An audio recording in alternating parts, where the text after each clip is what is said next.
about this universe in which all of us are residing.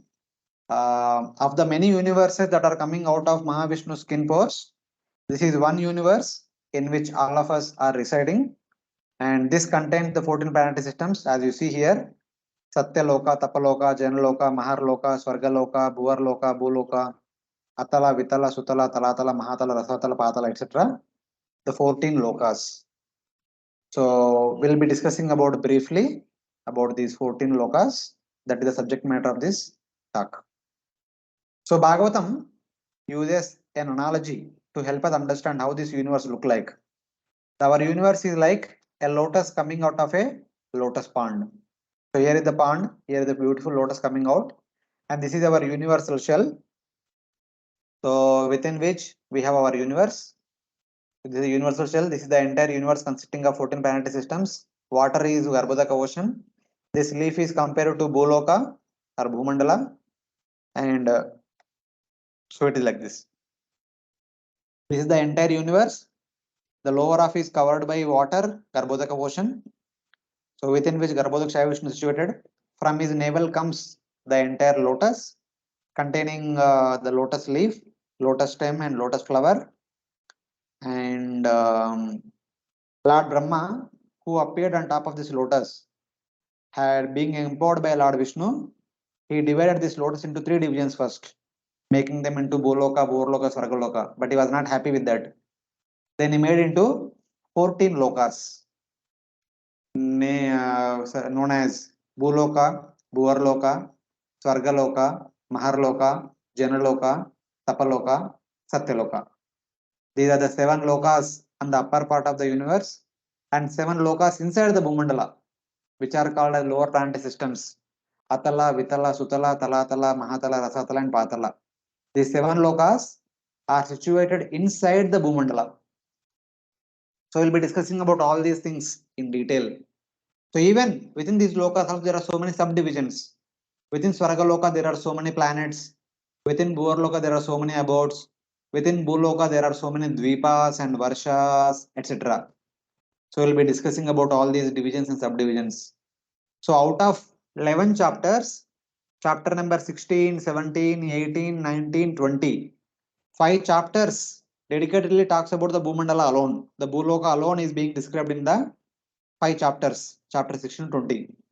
And 21 to 26, the remaining 6 chapter talks about the remaining 13 planetary systems. So this is how the distinction is there among them. So first of the 14 lokas, first we will discuss about the Bhuloka, which is the upper surface of the entire lotus leaf, which is located just above the waters of Garbhodaka ocean. So while describing all these details, we'll be using the pictorial representation because our universe is a 3D universe, 3D spherical structure. So sometimes we'll show some 3D pictures, sometimes we show 2D pictures, etc. So what kind of pictures we are going is some information about that. In engineering, all the students will study this engineering drawing in the first year. But otherwise also it is simple, not a rocket science. So this is the 3D object, which is just like we have our mobile, which is also 3D object, something like that. So this 3D object has 3 directions: 1 direction, 2, second direction, top direction, like that. So when you come this side, this is like front view, and when you see this portion directly.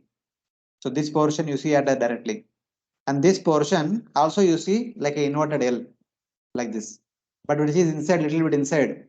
This portion is here, this portion is here. So that's why there is a line drawn between. This is called front view. When you come this side, it is called left hand side view. When you're standing here, your left hand is this side, your right hand is this side. When you come here, you see a L kind of structure like this, and here is a rectangle, and here is a rectangle. You see them here. This is left hand side view. When go to the top and look downward, you will see a L like this, and here is a rectangle, and here is one rectangle. You can see this rectangle and this rectangle. So these are like different ways of seeing the same object. This is the 3D picture of the same object, and these are the 2D pictures of the same object. This is the front view, left hand side view, top view pictures of the same object. So here is another picture. This is the actual 3D object. This is the isometric view of the same object, like a drawing. When you draw the object, you draw like this. So this is the front view, like this, and this is the right hand side view, so like this, and this is the top view. This is one rectangle, this is another rectangle, this is another rectangle, like this, like this, like this. So these are some examples. So what about our universe? This is the isometric view of our universe, and this is the top view. When you go down above the lotus flower, you look downward, you see the green lotus leaf, and upon that you see the lotus flower, like this. This is the top view, and this is the front view. When you come this side, it will be like this. So this is the lotus leaf. Just below that, water is there, above lotus stem and flower. Even when you come this right hand side also, when you go to left hand side also, when you go to back side also, the view will be same only, like this only. So these are the pictures of our universe. So for the first part, that is from chapter 16 to 20, will be primarily describing about the Bhumandala, which is the upper surface of the lotus leaf. That is all like looking from the top. All the descriptions we do in these chapters, it's all generally the top view of the Bhumandala. And later on, when we discuss the 13 planetary systems from chapter 21 to 26, that time we will show the front view pictures of the entire universe. So like that. So now for the next 5 chapters, we will see this picture of the Bhumandala, and later on we see this picture of the universe. So like that. And then we'll be discussing from the beginning, like slowly discussing one point at a time. Slowly adding upon that one more point and one more point, one more point upon the one point, like that. Finally, we'll come to the complete picture of the universe. So just having understood one section, don't come to a conclusion. Oh, this is the universe is all about. No, not like that. This is only one part of the universe. There are many more things superimposed upon that, which will come later on. Then we'll have the complete picture of the universe. So our discussion will be like the Rangoli. You see here. So you take a blackboard and start making a Rangoli. First, you try to put dots, and connecting the dots, you will get a particular shape.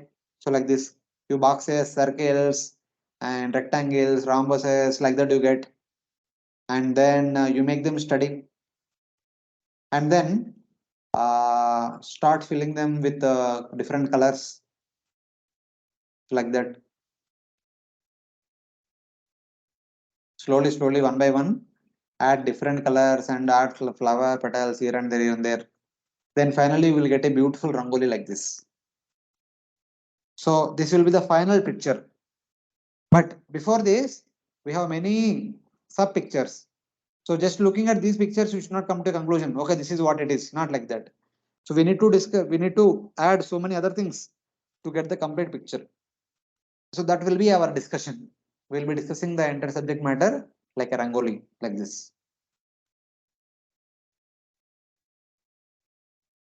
So in our discussion, we'll be talking about dvipas and varshas. These terms are used again and again. We'll be talking about the dimensions, which are in terms of yojanas. So they are all there. So in the first section, we'll be discussing from chapter 1 and chapter 16 to chapter 20, in which chapter 16 to 19 talks about Jambhudvipa. Chapter 20 talks about the remaining 6 dvipas of the Bhumandala, because Priyodhya Maharaj divided the Bhumandala into 7 dvipas. The 7 dvipas are presented in these 5 chapters. So we'll be using the term dvipa, the 7 dvipas.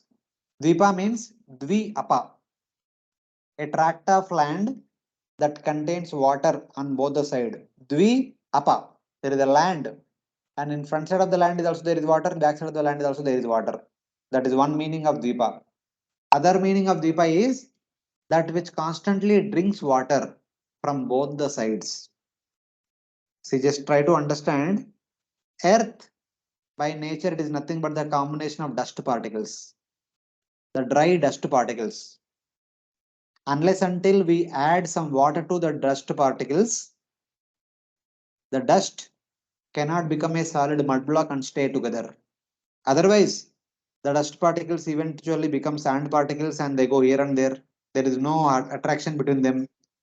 The entire earth will become disintegrated. Unless until we constantly supply some water to it, the earth cannot stay together. Otherwise, if there is no water supply to it, as sunlight is increasing in its brightness, the whole water content in the earth is evaporated, and the earth becomes dry dust particles, eventually sand particles, then it all becomes dal. Then we can't stay, we can't construct our home, we can't live on the surface of the earth. So it will be like that. Because all of us able to live on the surface of the earth because earth is stable. Earth elements are binding together. That is happening only by the constant supply of water. There is a constant supply of water in the form of oceans, rivers, rain. That's why the earth is still intact. So that is the understanding of Dvipa. Just like a tract of land that containing water on the both sides is called Dvipa. Similarly, a tract of land that contains mountains on both the sides is called Varsha. It is basically a valley between two mountains, or sometimes a tract of land located at the base of a mountain. Maybe one mountain is also called as Varsha, something like that. And there are so many measurements that are mentioned in the Bhagavatam, this section of Bhagavatam. They are mentioned as Yogjana. So just like we are familiar with kilometers and miles. So in the past, they were using the term Yojana.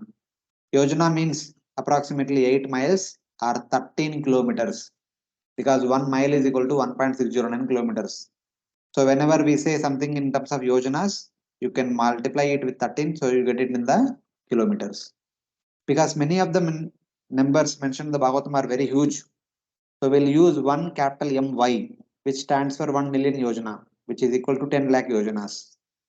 So these are some of the frequent terms we'll be using in our entire discussion. So kindly remember them. So before beginning, how Parivrat Maharaj divided the Bhumandala into 7 Dvipas and 7 oceans, which we have already discussed in the first chapter while discussing Canto 5. But till now, if there are any questions from any devotees, so you can unmute yourself and ask if some questions are there. Hare Krishna, Prabhuji. Little louder, Mataji. Yeah. Hare Krishna. Yes, Mataji. Prabhuji, you said that the lower planetary systems, they are inside the Bhumandal. What does that mean? They are all like caves.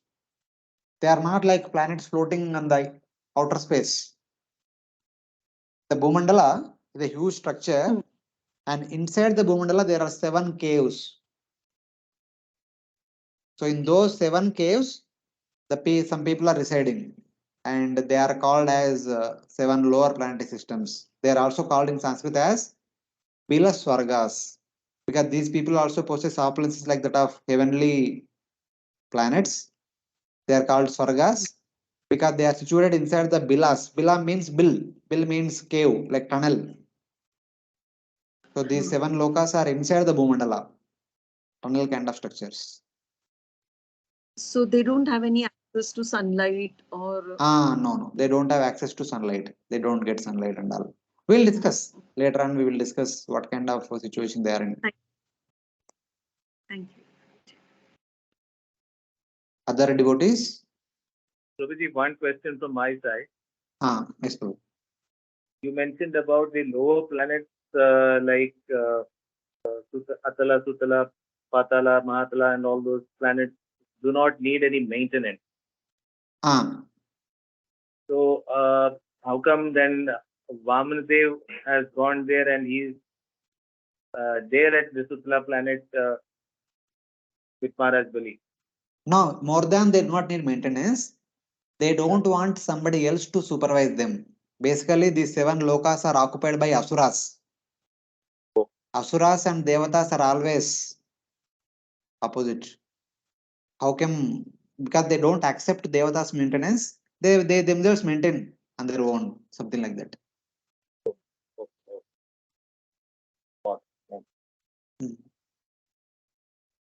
Other devotees? Hare Krishna, Prabhuji.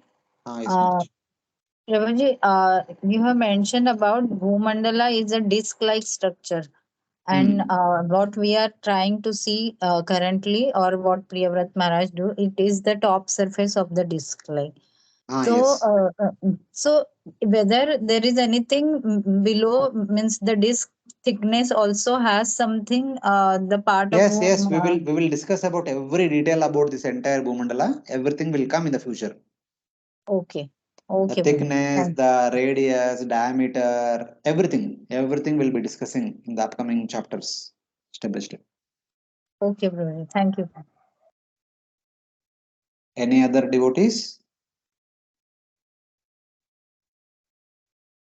Till now, whatever we just kind of the introduction kind of thing. If you have any question in that, you can ask. No, Prabhuji, so far it's clear. Okay. So we'll move on with chapter 1, wherein we'll discuss about how Priyavrat Maharaj divided the Bhumandala into 7 dvipas by creating 7 oceans. So herein we'll touch upon is the sun stationary or moving, and also oceans made up of milk, ghee, curd, etc.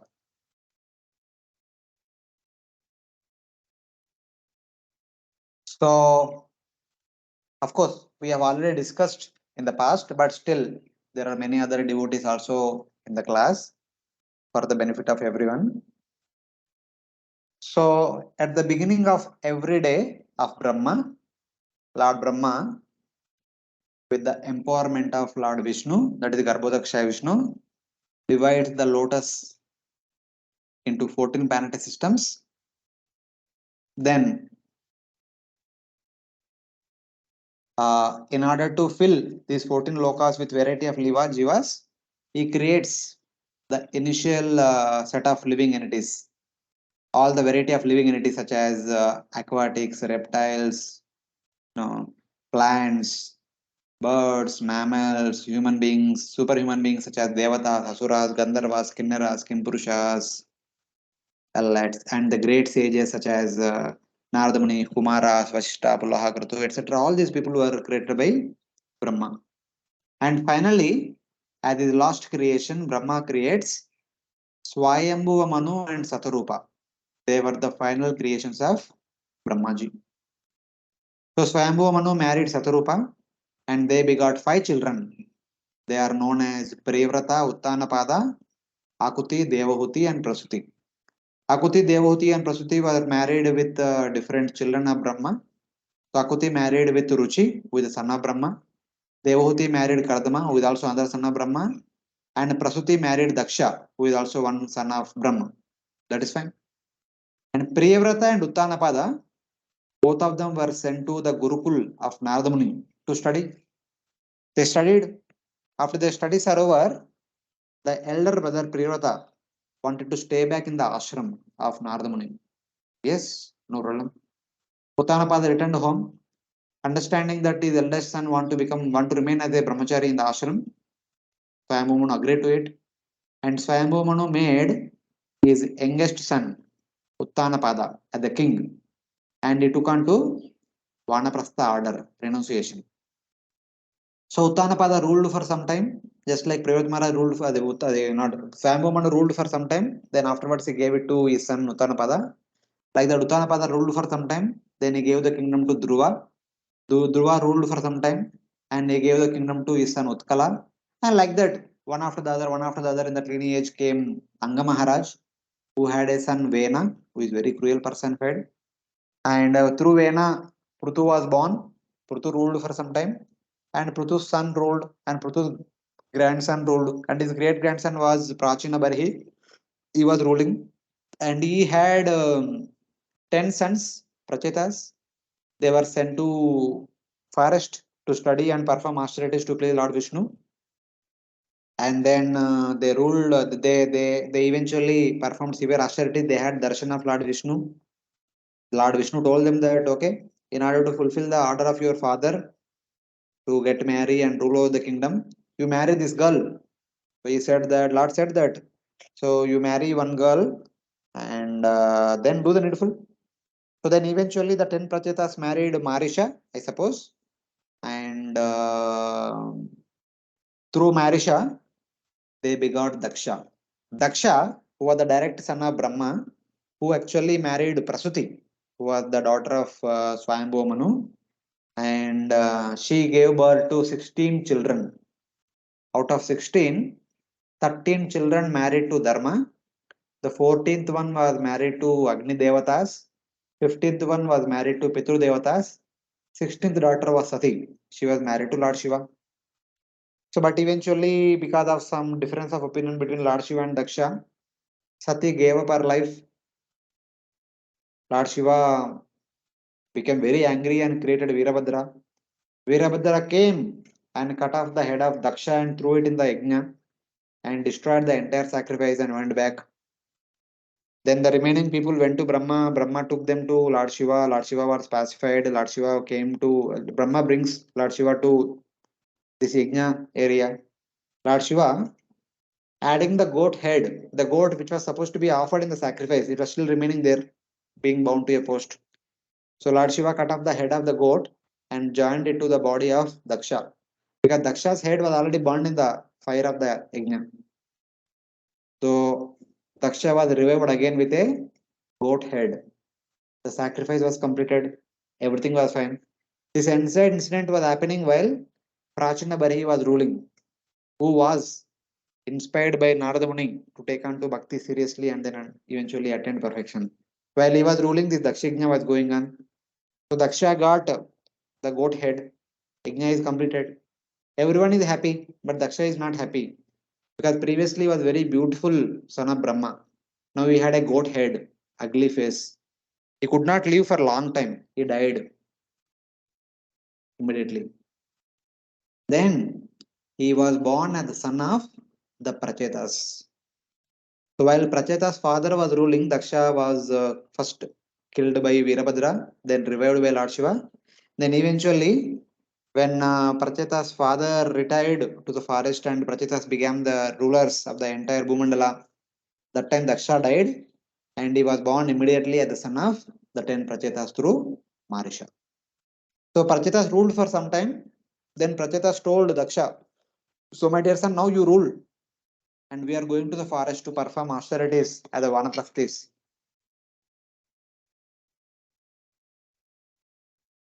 They went to the forest, and Daksha, who had the memory of the previous life, he does not want to continue as a human being, as a Kshatriya. He wanted to regain his previous position. So instead of becoming the king, he also went to the forest to perform tapasya so that he can regain his previous position as the Brahma's son, the best of all the Prajapatis, etc. etc. So now no one is there to rule over the entire Bhumandala. So by this time, half of the Swayambhu Manvantara period has completed. One Manvantara period will continue for 71 Chaturyugas or 71 Divya Yugas. Chaturyuga means the combination of Satya Yuga, Treta Yuga, Dwapara Yuga and Kali Yuga. So like that, 71 Chaturyugas is equal to one Manvantara, of which half of the Manvantara, about 35-36 Chaturyugas already completed. Now there was no one to rule over the kingdom. At that time, Swayambhu Manu goes to the ashram of Narada Muni, where Priyavrata, his eldest son, was still performing austerities. So he requested Priyavrata, please come and take up the responsibility of ruling over the kingdom because there was no one to rule over, no one is qualified to rule over. Priyavrata said, no, I will not come. Becoming king is the sure shot bondage. I don't want to come. Then Lord Brahma comes down and Lord Brahma says that it is Lord's desire that you should become the king. You should rule over the entire Mandala. Then, accepting the instructions given by Brahmaji, Priyavrat Maharaj comes home and gets married and becomes the ruler of the entire Bhumandala. And eventually, Bhagavatam says that he ruled for 11 Arbuda years. So, one Arbuda year is equal to 10 million years. So 11 Arbuda years is 110 million years, which is approximately equal to 25 Divya Yugas or 25 Chaturyugas. One Kali Yuga is 4,32,000 years. Dwapara Yuga is 2 times to that. Treta Yuga 3 times to that. Satya Yuga 4 times to that. all four put together, it will be 10 times to the duration of Kali Yuga. That is 43,20,000 years. That means 4.3 million years. 4.32 million years. So 110 million years divided by 4.32. That will be about 25 Chaturyugas. So Prevrat Maharaj performed austerities as a brahmachari in the ashram of Narada Muni for 36 Chaturyugas. And after coming home, after becoming king, he ruled over the entire Bhumandala for another 25 Chaturyugas. That means total 35 plus 25, about 60 Chaturyugas, 60 to 61 Chaturyugas, he was there on the surface of the earth. Out of 71 Chaturyugas of the Swayambhu Manvantara period, he lived for 61 Chaturyugas. It's a long lifespan. He is not an ordinary person. So it is like that. And this superhuman being, not an ordinary person, had divided the Bhumandala into 7 dvipas by creating 7 oceans. So dividing the Bhumandala into 7 dvipas is not an ordinary task. An ordinary person cannot do. In order to indicate his extraordinary personality, these details are mentioned in the Bhagavatam. So it is like that. And then eventually he gave these 7 dvipas to his 7 sons to rule over after his tenure was over. So it was like that. How he divided the Bhumandala into 7 divisions? So a couple of translations in this particular section of the first chapter of the 5th canto. It says that Maharaj Privrata reigned while the sun going around Meru lit up half the surface of the Bhumandala, while the other half was completely dark. So I'll show you the pictures, what it means. I will just read the translation, then we'll explain with the help of the pictures. Discontent with this condition, thinking that he would make the night into day by his brilliant chariot, which traveled at the speed of the sun, becoming like a second sun, followed the movement of the sun 7 times. The throws created by the wheels of his chariot produced 7 oceans, from which 7 islands, 7 dvipas were formed. This was the translation of these verses. So let us see what it means. So this is the BBT picture. This is Mount Meru. Here is Privrata's chariot. Here is the sun. Okay, fine. So this is the top view of the entire Bhumandala. As you see from the top, this is the Bhumandala, which look like this. Prabhuji, is it only for us or everyone else? I don't know. There's nothing shown on the screen. How come? We can I'm see only Prabhuji. seeing. So other devotees We are can able to see. see. Screen sharing, the slides I am showing, Prabhu. Okay, then let me then leave and You'll join back. you leave and join again. Thank you and sorry for disturbing. No. If such things are there, you should tell immediately. Don't take too much time. You'll miss. Right. So this is the top view of the Bhumandala. As you go to the top of the universe and look downward, the Bhumandala will be like that. In the middle of the Bhumandala, there is our Mount Meru, which is there exactly in the middle of the Bhumandala. And keeping Mount Meru the center, Surya, who is situated in his own chariot, day in, day out, continuously revolves around like this. The Surya starting here and going around, coming back is called one full day, 24 hours. So as he was traveling all around, half of the Bhumandala will be bright, they experience daytime, and other half of the Bhumandala is dark, they experience night time. So this day and night is there in the Bhumandala all over. So Pradeep Prabhu, you joined. You are able to see now. Pradeep Nair Prabhu, you are able to see now. Yes, we just joined through the phone. Okay, thank you. Thank you. So at any point of time, as sun is moving around Mount Meru, half the Bhumandala is bright and other half Bhumandala is dark. So Privrat Maharaj was not happy with this condition. Why would half of the area in my kingdom is bright and other half is dark? I want to have everywhere bright. So Privrat Maharaj was the ruler of the entire Bhumandala. His capital was somewhere near to Mount Meru, known as Brahmavarta, currently known as Bittur, which is located on the bank of Ganga, very close to Kanpur. So that was the capital city of Privrat Maharaj. In fact, that was the capital city of Uttanapada, Dhruva, and Swayambhu Manu. They were all ruling from that place. Today it is known as Bittur on the bank of Ganga. Even today also there is a holy place in that same town known as Brahmavarta, the bank of Ganga only. And the same town, you go to one side of the town, you can see some, they have some monumental structure indicating this is the palace of Dhruva, etc. etc. It is called Dhruvatila. The same Bitturu town, on other side, there is the ashram of Valmiki Muni. It is said that it is here Mother Sita was taken care by Valmiki Muni. It is here Valmiki Muni compiled Ramayana. It is here Valmiki Muni taught that Ramayana to Lava and Kusha. So etc. etc. All those things happened in the same place. So that was the place, that was the capital of Privrat Maharaj. So Privrat Maharaj expanded himself into second person. So one person situated in Bitur, somewhere here, ruling over the entire Bhumandala. Other person became like the second son. So here is the original son, here the second son. Without him, this half is dark. Because Privrat Maharaj himself became the second son, he himself producing equal amount of light like that of sun. The entire area other side, which was previously dark, became bright now. Now everywhere there is brightness.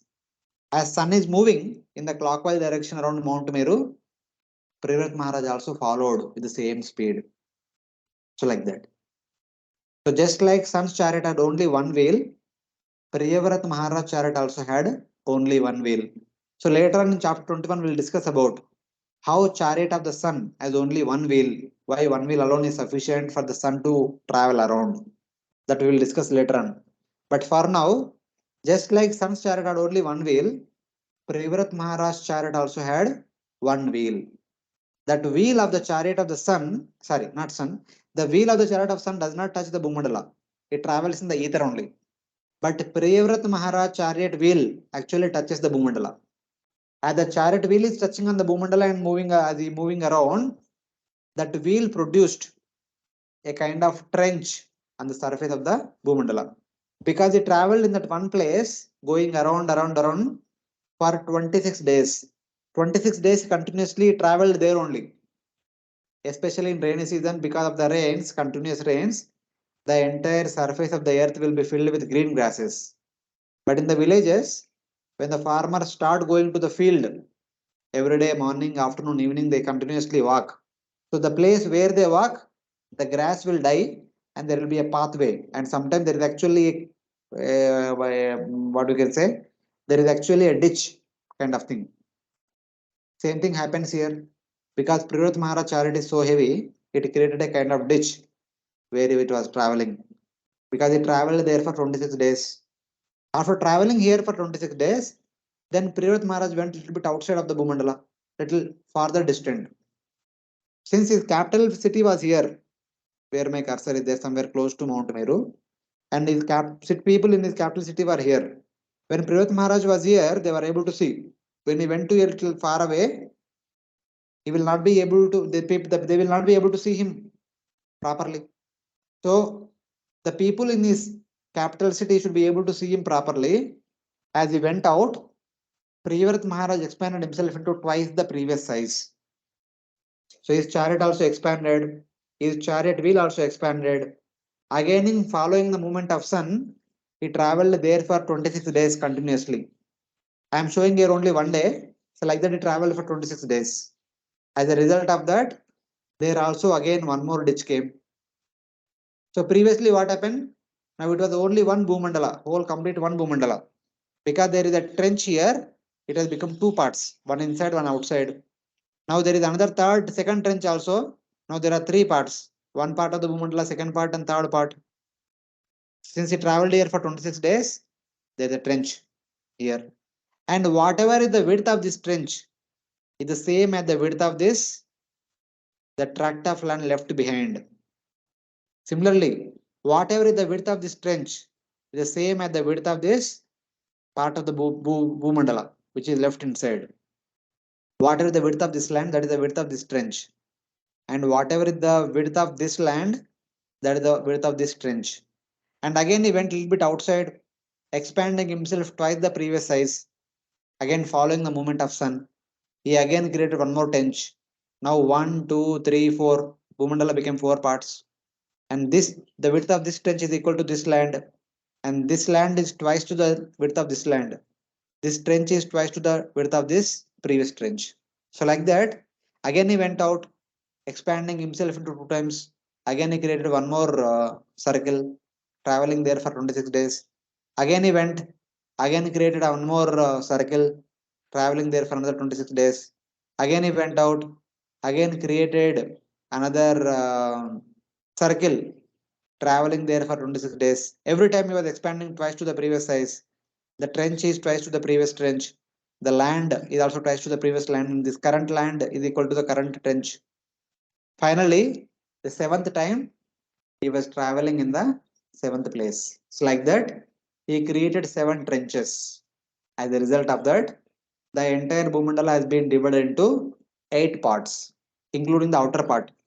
There are 7 dvipas inside and one outer part also.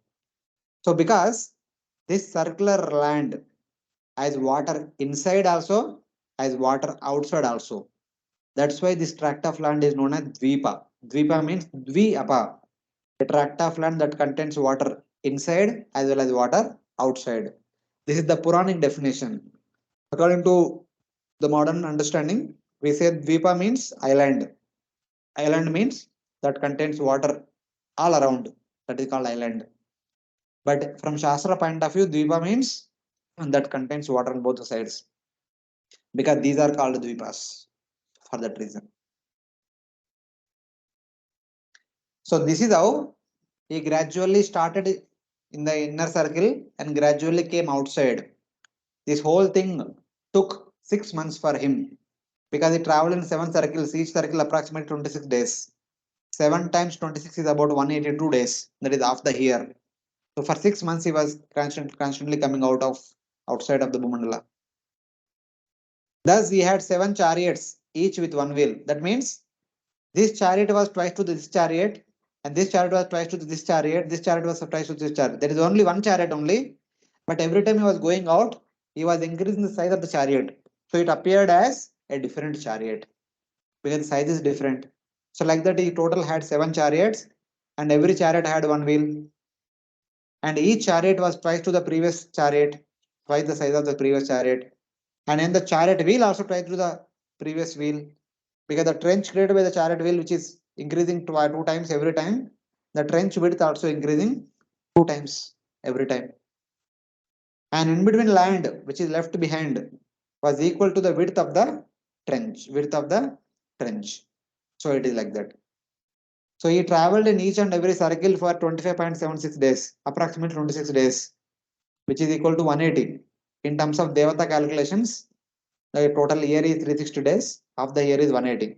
But in our calculations, if we take 26 approximately, 182 is approximately half the year, 365 of 182.5, something like that. So like that, when he started his journey, he started on summer solstice, that is Karka Sankranti on July 17th.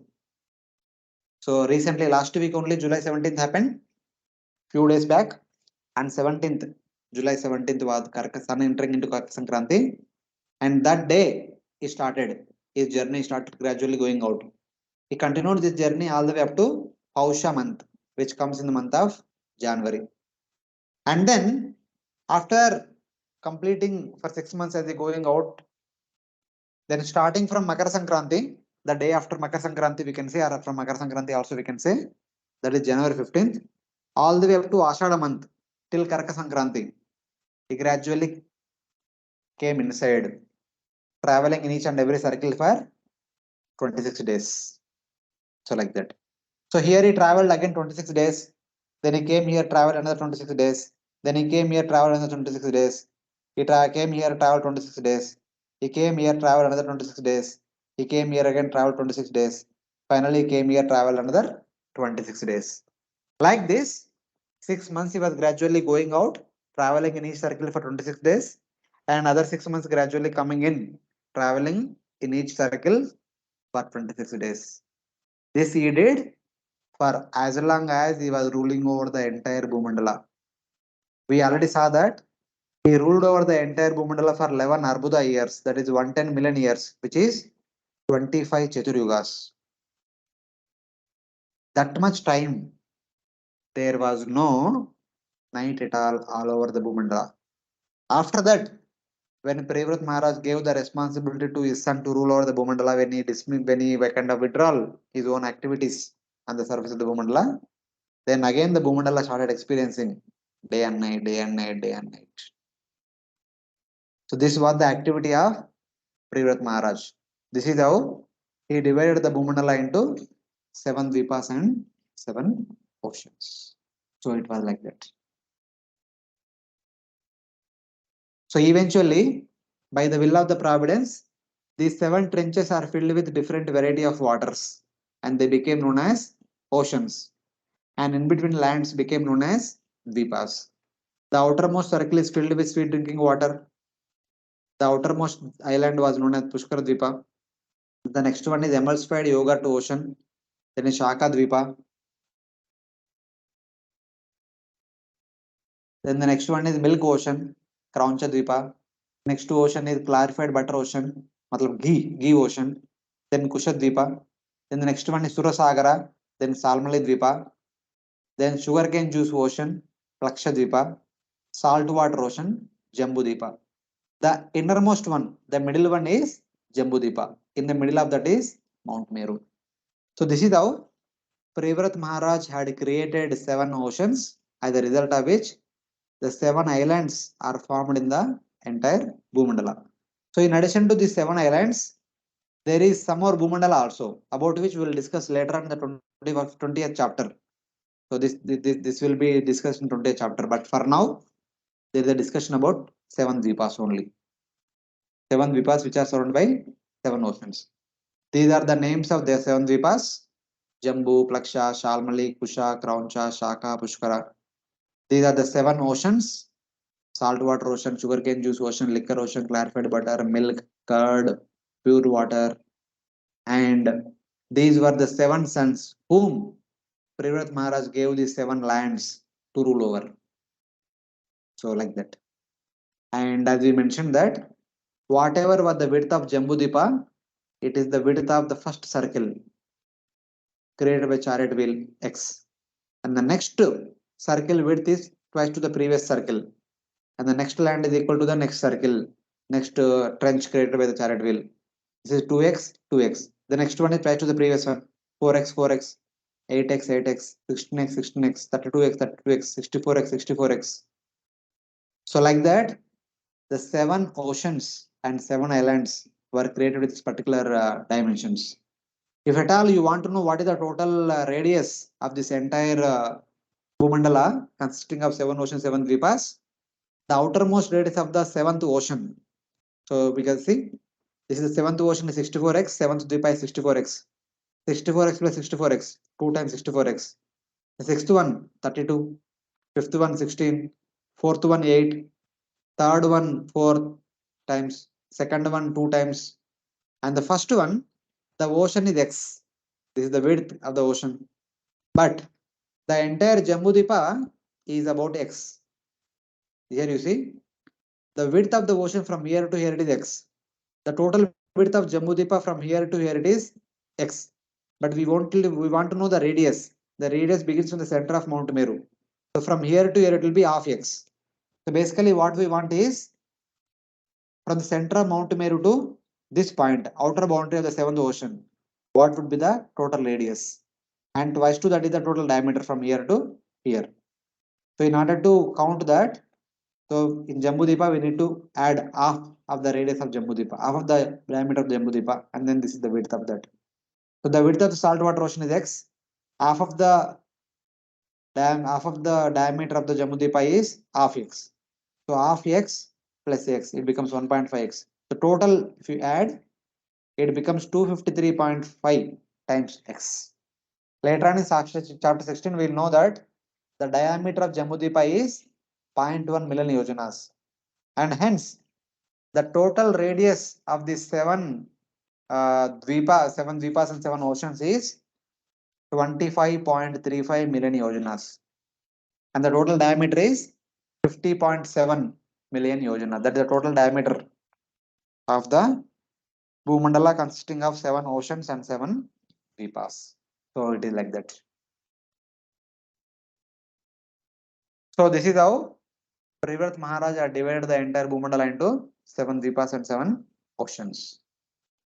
And the details of these seven dvipas and seven oceans are also mentioned in various scriptures, which Srila Prabhupada quotes in Chaitanya Charitamrita Madhyalila, chapter 20, text number 218. In that purport, Srila Prabhupada quotes from Siddhanta Shiromani, which says, the island situated in the middle of salt ocean is known as Jambhudvipa. Like that, there are seven islands surrounded by seven oceans, and they are known as Jambu, Shaka, Shalmali, Kusha, Krauncha, Gomeda or Plaksha, and Pushkara. They are called Dvipas, for they are situated in between two concentric oceans. Dvipa means Dvi-apa, water on both the sides. Dvayor antaram ekam samudrayor dvipam udaharanti. Between two oceans, there is one dvipa. That's why they are called dvipas. So like that. And at the end of the first chapter, there are a couple of verses glorify the wonderful activities of Privrat Maharaj, which says, who could perform the action of Privrata except the Supreme Lord himself?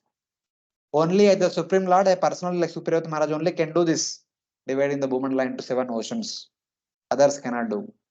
By the rim of his chariot wheel, he made seven oceans and destroyed the darkness of night. He arranged the situation of the Bhumandala for the welfare of the people, so that there were divisions and borders for each dvipa by means of oceans, rivers, mountains, and forests, etc. He arranged the Bhumandala with islands and made boundaries by rivers and mountains for the happiness of the leaders of the people, so they could exist without quarreling. The main intention of creating these natural boundaries is the leaders unnecessarily trying to encroach on others' property. They'll not be able to go beyond this ocean, cross the mountain, cross the forest. That's how Privrat Maharaj created so many natural boundaries in the form of oceans, mountains, etc. all over the Bhumandala, so that the kings can exist within their area peacefully and live happily, creating happiness to the citizens. So like this, Privrat Maharaj had created the different divisions all over the seven divisions in the Bhumandala by creating the natural boundaries in the form of great oceans. And this Privrat Maharaj had two wives. So through first wife, Varishmati, daughter of Vishwakarma, he begot 10 sons and one daughter. Her name is Urjaswati. She was married to Shukracharya and they begot Devayani as a child. And out of 10 sons, 3 sons, Kavi, Mahavira, and Shavana, having gone to Gurukula, they remained in Gurukula only. Eventually, they became sannyasis. They did not come home to become kings. But the remaining 7 came home. They are known as Agnidra, Idmajiva, etc. They became the rulers of the 7 dvipas created by Privrat Maharaj. And through another wife, Privrata had 3 sons, Uttama, Tamasa, Raivata. They did not become the kings during Swayambhu Manvantara. Eventually, they became kings during the 3rd, 4th, and 5th Manvantaras. They actually became the Manus for these Manvantara periods. Uttama Manu Manvantara, Tamasa Manvantara, and Raivata Manvantara, 3rd, 4th, and 5th. So that's how these are the different sons of Privrat Maharaj. They are all powerful personalities. So it is like that.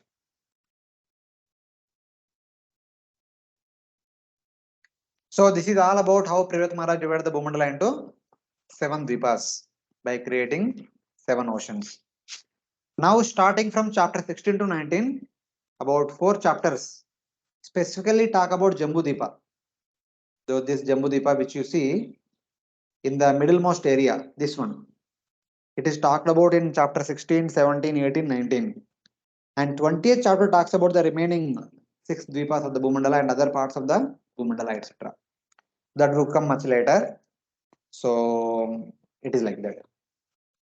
So before beginning 16th chapter, any questions based on this section?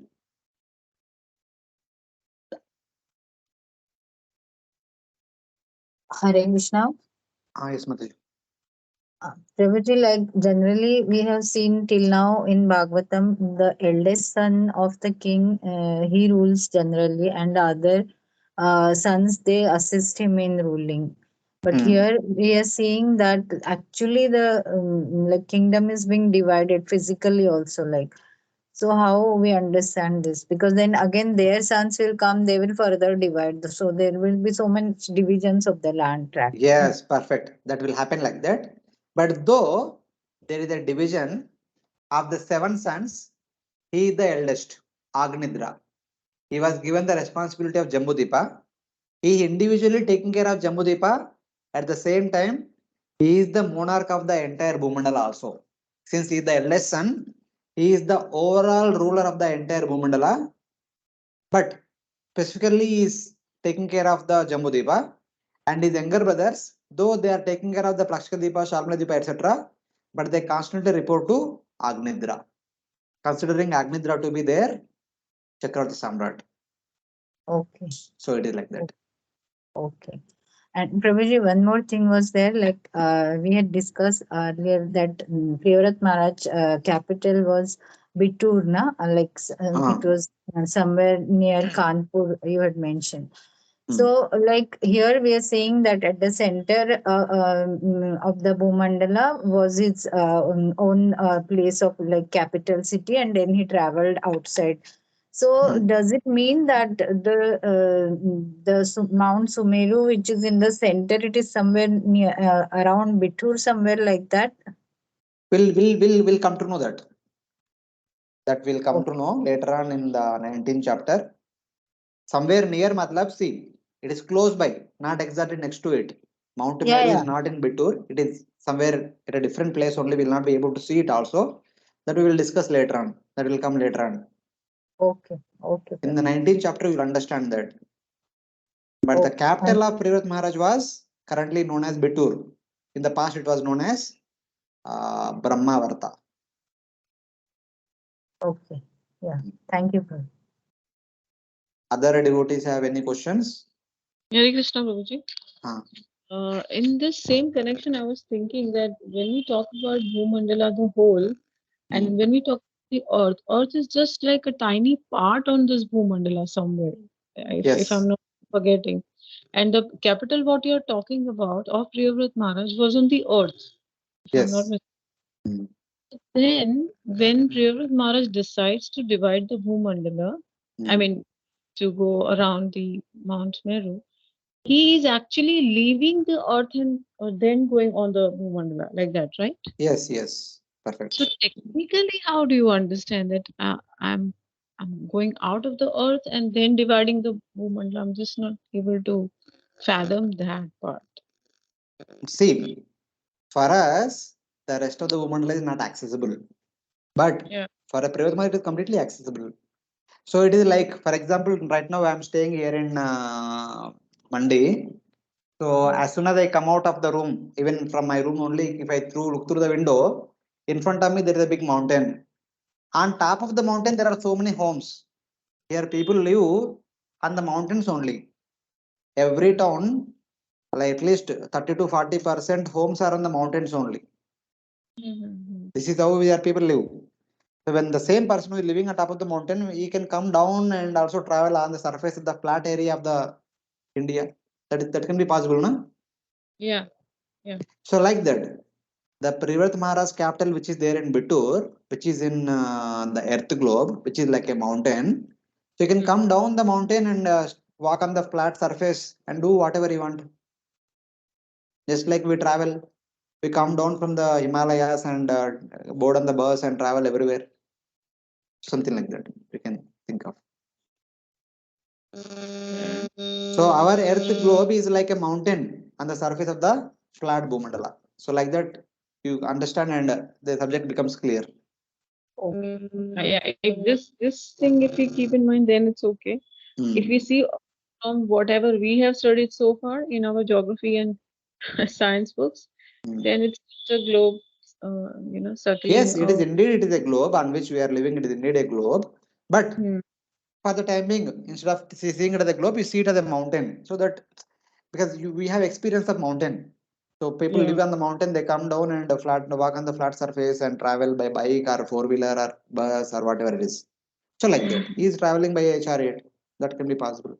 So in that way. Okay. I think in further chapters will get cleared more. Okay. Thank you. Other devotees?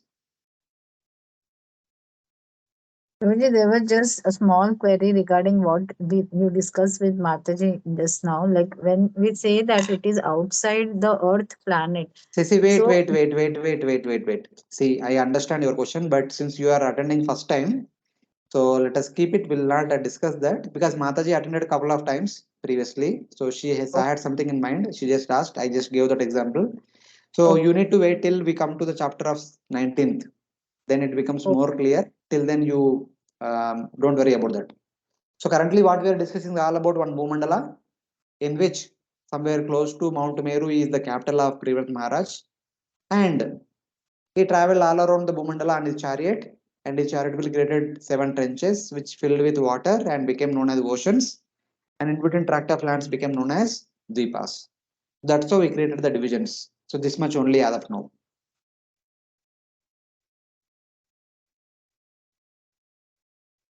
Other devotees have any question? No, Prabhuji, thank you. Okay. So we'll take couple of minutes small break and then we'll continue once again. Hare Krishna.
Hare Krishna.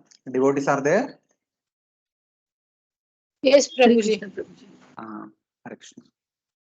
So now we will discuss about Jambhudvipa from chapter number 16 to 19 onwards.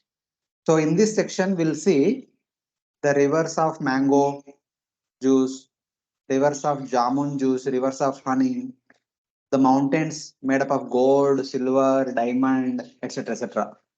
All these things are described in this particular section of Jambhudvipa.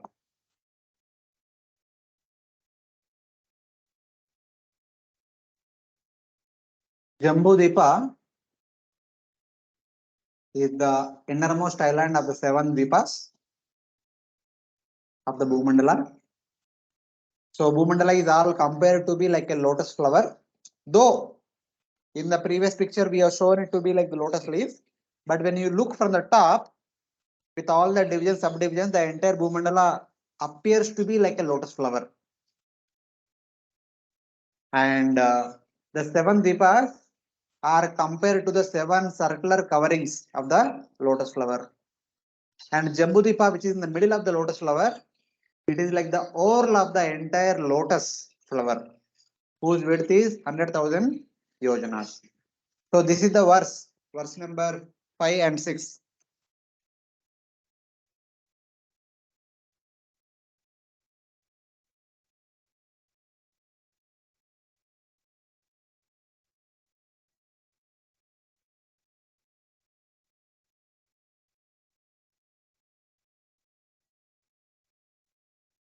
Yova ayam dvipa kuvalaya kamala koshabhyantara kosho niyuta yojana vishala samavartulo yata pushkara patram.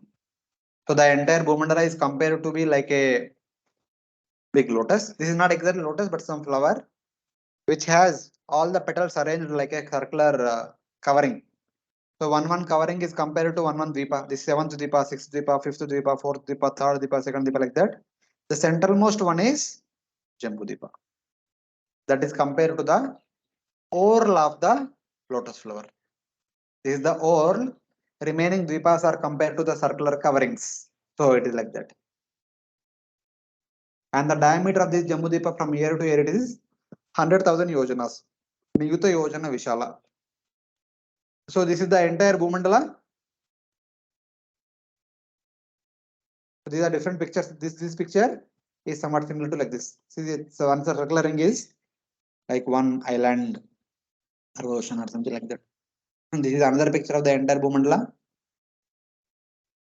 And this is another picture. So these petals are compared to the different rings and different oceans and islands. And this is the orl. This is the orl of the lotus flower, which is compared to the Jambhudvipa. And in the middle of this orl, there is a pericap, that is Mount Meru. Mount Meru is situated in the middle of the Jambhudvipa, that is compared to the pericap of the Bhumandala. So this is the orl is Jambhudvipa. This is the pericap is Mount Meru.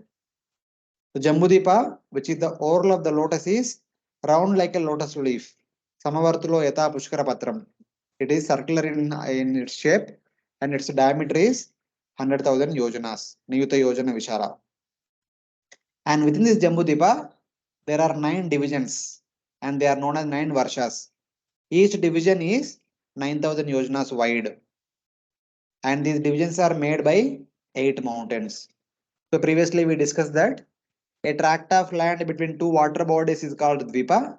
A tract of land between 2 mountains is called Varsha. So here there are 8 boundary mountains which divide this Jambhudvipa into 9 Varshas. We'll see them. And these 9 Varshas are ruled by 9 sons of Agnidra. I just know Mataji was telling that Priyavrata divided the Bhumandala into 7 and gave them to 7 sons. And these 7 sons, in one sense, they also divided the respective divisions into subdivisions and gave them to their respective sons to rule over. So something like that. Like that, there are many subdivisions. They became eventually. Of the 9 Varshas, the central Varsha is known as Ilavrata Varsha. In the middle of this Ilavrata Varsha is Mount Meru. And this Mount Meru is compared to be the pericap of the lotus like Bhumandala, as we saw in the previous picture. The Jambudvipa is like the oral of the lotus, and Mount Meru is like the pericap of the entire lotus. So this is the pericap, this is the oral, this is the different coverings made by blood vessels, something like that. These are compared to the different outer oceans, outer islands, and this oral is Jambudvipa, this pericap is Mount Meru. So this is the picture of Jambudvipa and Mount Meru. The total diameter of Jambudvipa from here to here or here to here, it is 1 lakh yojanas or 100,000 yojanas. Same is the total height of the Mount Meru. The total height of Mount Meru is 1 lakh yojanas. Of 1 lakh yojanas, about 16,000 yojanas is inside the Bhumandala, inside Jambudvipa. And 84,000 yojanas is the above the surface of the Jambudvipa. Just like when you construct a multi-story building, if you are constructing a 10-story building, at least 2 to 3 floors, that much depth, the piles are digged downward into the ground because the entire building need to stand stably. So same way, this is the peak mountain, high peaked mountain. So some part of it should go inside the earth so that it can stay strong. Even when a tree grows, the roots go downward and the trunk and the branches come upward. So as much as the tree is there up, and some part of that is there downward also, something like that. Same way here. And normally mountains are wide at the base and they become single point on the peaks. But this mountain is on the opposite side. It is small at the base. It is 60,000 yojanas only. But as it goes upward, it is becoming wider and wider. On top, it will be 32,000 yojanas. It becomes twice to the size of the base. This is a inverted conical type of mountain. It is a circular mountain, inverted conical type of mountain. At the base, it is 16,000 yojanas. On the top, it is 32,000 yojanas. And this mountain is made up of gold. It is a golden mountain. So it is like that. So this is the simple picture of the entire Jambudvipa with Mount Meru in the middle. And in addition to this Mount Meru, there are 8 more boundary mountains which divide the Jambudvipa into 9 varshas. So let us see. So this is Mount Meru at the base, 16,000 yojanas. This is 16,000 yojanas. From here to here is 100,000 yojanas. This is Mount Meru. And the northern side of Mount Meru, there are 3 mountains. 1, 2, 3. Their names are Neela, Shweta and Shringavan. The width of the mountain from here to here, it is 2,000 yojanas. And height of the mountain which is perpendicular to the screen is 10,000 yojanas. And the length is from here to here. In this circular geometry, whatever will be the length is approximately 95,000 yojanas here to here. This is about 86,000, this is about 77,000, something like that. You can calculate, but the width is 2,000, height is 10,000. And these are the 3 varshas which are there on the northern side of Mount Meru. Ramyaka Varsha, Hiranyamaya Varsha and Kuru Varsha. The width of this Varsha from here to here it is 9,000 yojanas. Here to here it is 9,000 yojanas. This is 9,000, 2,000, 9,000, 2,000, 9,000, 2,000. 9 plus 2, 11. 9 plus 2, 11. 11 plus 11, 22 plus 11, 33. So from here to the outer boundary, upper boundary of the Jambudvipa is 33,000 yojanas. Same way, there are 3 mountains on the southern side. Nishada mountain, Hemakuta mountain, Himalaya mountain. There are 3 varshas. Hari Varsha, Kimpurusha Varsha, Bharata Varsha. And 1 mountain on the right side of the Mount Meru, 1 on the left side of the Mount Meru. Gandhamadana and Malevan. The width from here to here it is 2,000 yojanas. Height is 10,000 yojanas. And here to here we saw 33,000 yojanas. And here to here 33,000 yojanas. 33 plus 33, total is 66. And here to here it will be 34,000 yojanas. The Ilavrita Varsha, length from here to here is 34,000 yojanas. It is said to be a square type of land. So its width is also 34,000 yojanas. And Gandhamadana width is 2,000 yojanas. Malevan also 2,000 yojanas. 34 plus 2 plus 2, 38,000 yojanas. Here to here it is 100. 100 minus 38, it will be 62,000 yojanas. So 62 when divided by 2, 31. So here to here 31, here to here 31. So it is like that. So these are the different dimensions of the 9 Varshas. The 9 Varshas are Ilavurta Varsha, Bhadrashva Varsha, Ketumala Varsha, Hari Varsha, Kimpurusha Varsha, Bharata Varsha, Ramyaka Varsha, Hiranyaya Varsha, and Kuru Varsha. And the 9 mountains are Meru Mountain, Gandhamadana Mountain, Malevan Mountain, Nishada, Hemakuta, Himalaya, Neela, Shweta, Shringavan. So these are the 9 mountains and also the 9 tract of lands on the Bhumandala.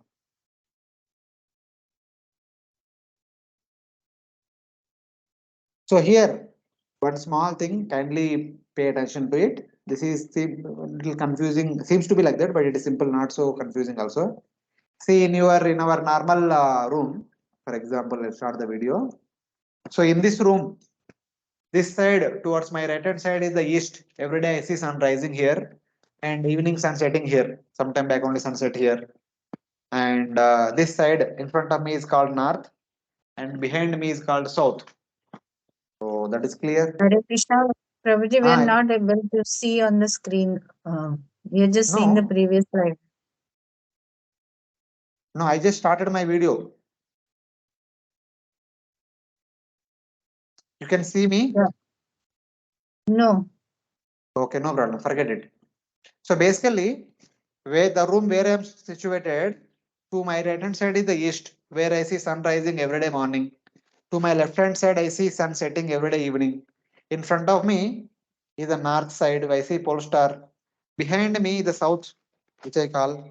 So for this room where I am there, I know the names in the 4 directions, but I don't know the name of the direction which is above my head and the direction below my feet. The floor, direction of the floor, direction of the sky. I don't know. That I don't know. But Sukadeva Goswami, here you see, this is our entire universe. And this upper surface is the Bhumandala. And for the entire universe, the true south is below the Bhumandala and the true north is above the Bhumandala. The true north is the upper side of the universe, true south is the bottom side of the universe. This north and south does not change. So whatever north I say every day in front of me, I see pole star, that is actually true north. The behind me is true south. I have given the name to east, where I see sun rising in the morning. I have given the name to west, where I see sun setting. But this is the Bhumandala with the different divisions. Here is our sun every day moving like this. So this is what we started with our discussion. The sun is constantly moving every day in circular fashion. As a result of which half the Bhumandala is experiencing daytime, half the Bhumandala is experiencing nighttime. So now, so for the Bhumandala, sun is traveling like this. But for me and for all of you also, wherever you are in Mumbai, we see sun rising in the east. In the noontime, sun is going above our head, and the evening sun is going to the left hand side, and midnight sun will be below my feet. So this is the place when sun is here, I start seeing the sun. That this direction is east for me. When sun is here, I start seeing sun setting. This direction is west for me. Because here Sukadeva Goswami is speaking to Parishit Maharaj. They are speaking this Bhagavatam on the bank of Ganga at a place known as Shukatal. And we are also situated somewhere near to this Shukatal only. We are still in India. This place is known very close to India. I mean, our places, Bombay or Mandi, etc. etc. So we are our situation is also like the set of Sukadeva Goswami. So Sukadeva Goswami is saying that this direction, when sun is here, that is sunrise for us, or for in Shukatal. When sun is here, that is sunset in Shukatal. When sun is here, that is noon, 12 noon in the midday. And this direction, whatever places which are there in this direction, Sukadeva Goswami calls them, they are on the south side. So you see the picture. So these varshas are said to be in the south direction, and these varshas are said to be in the north direction. And Bhadrashva is said to be in the eastern direction, west in the west direction. Ketumala is said to be in the western direction. So it is like that. So Sukadeva Goswami is telling all these things with reference to the place where he is speaking Bhagavatam. So for now, at least for the time being, Sukadeva Goswami discussing Bhagavatam somewhere in Bharata Varsha, somewhere here in Bharata Varsha. So with respect to this place, this side is east, this side is west, and he's telling that this side is south, is telling, and this side is north. So in the bigger Bhumandala, So this side is north, sorry, south, and this side is north. So this is true north, this is true south. That means above my head, I see sun in the noon time, 12 noon. And this direction above my head, upper direction, Sukadeva Goswami calling it as south. And below my feet, that direction, Sukadeva Goswami calling it as north. He has given two more additional names to two directions which we don't use any name for them, so that he can describe the geography of the entire universe. So basically, this is the Bhumandala. On top of the Bhumandala, sun is traveling like this. And we may experience sun rising in the east and going above our head and coming to the west. Why we are experiencing sun going up and down? That we will explain in the 19th chapter. But for now, just see the Bhumandala here, and the plane of the Bhumandala, sun is traveling like this. And this direction, so whatever geographical locations which are there in this direction, so they are calling them on the eastern side. These are on the western side. These are on the southern side, and these are on the northern side. With respect to Mount Meru, Mount Meru is located here, where the lotus stem is there. That is where Mount Meru is located. So like that. So he is giving different names to the two directions which we don't use generally. So like that, we should understand. So south is the direction of the midday sun. North is the direction of midnight sun. So it is like that. He is using these two names for these two directions. So this is Jambhudvipa with all these different mountains, Mount Meru in the middle. This is saltwater ocean which is surrounding Jambhudvipa. And say there are so many small islands within Jambhudvipa. So it is like that. Hare Krishna, Prabhuji. Yes, Hare Mataji. Krishna. Yes, Mataji. Prabhuji, the lotus stem, does it come from around the Mount Sumeru? Mount Meru? No. Actually, the lotus stem and flower and all has been cut into pieces by Brahmaji. After cutting it, it has been transformed into different lokas, different planetary systems. So now there is no lotus in one sense. It has been cut into different abodes like Maharloka, Janloka, Tapaloka, Sargaloka, Bhuvarloka, Bhuloka, etc. etc. Okay, thank you. Hare Krishna. Yes, Mataji. I guess somebody else also was talking. One of you ask question, other one will ask afterwards. Prabhuji, this the Bhumandala disc-like structure, what we are discussing, it is the width of it is more than 16,000 yojanas, or it is because you told na that 16,000 yojanas part of the Mount Sumeru is below the disc. That is, it goes inside like. No, see, when you have a building, you say that what is the square area of the building? You may say 500 square yards. But when you construct a multi-story building, the 500 square yards is the plain area on the surface of the earth. But when you construct a multi-story building, you 10 floors you construct above the surface of the earth, and 1 or 2 floors you dig pillars down below the earth. That is about the mountain. The mountain which is there on the flat surface of the Bhumandala, and the mountain total length is 100,000 yojanas, of which 16,000 yojanas is inside the Bhumandala. It goes downward like the building's basement, which goes into the earth. So it is like that. Yeah, that I understood, Prabhuji, but that's Then- that is why I'm asking that whether it is means the disc thickness is that much, that 16,000 yojanas that much it is holding the Mount Meru inside, or it travels through and goes to the ocean below. That's what I'm trying to understand. No, it won't go ocean below. When you construct a building, does it go below the earth? No. Some portion only. No. The thickness of the Bhumandala is much bigger. Okay, It is about that's 1 what lakh yojanas. The thickness of the Bhumandala is 1 lakh yojanas. Oh, okay. So the disc thickness is 1 lakh yojanas. Yeah. Okay, so So 16,000 in yojanas. the picture, I showed it like that. That doesn't mean that it goes down below. This is only Okay. just showed like this, but total thickness of the, in order to show this, I showed like this, a plane. Okay. But the total thickness of the Bhumandala is about 1 lakh yojanas. Okay. Okay. Yeah. Thank you. Other devotees? Prabhuji, I had one question. I may sound stupid here, but just now what you are showing us is Jambudvipa, and when you showed the 9 Varshas divided, that is the division of the Jambudvipa, right? Yes, yes. See, this division, this is there, na? When you go to the top of this mountain, look downward, you Huh. remove this mountain. At the base, it is 16,000 yojanas, na? Yeah, The yeah. mountain at the base is like this circular mountain. Yes. Okay. This is the remaining part of Jambudvipa. In that, there are so many other mountains and as a result of that, it has been divided to 9 parts. Yeah, I understood till here. Only my question is whether I heard it clear or not. When you said that Priyavrat Maharaj divided these entire Bhumandala and then given the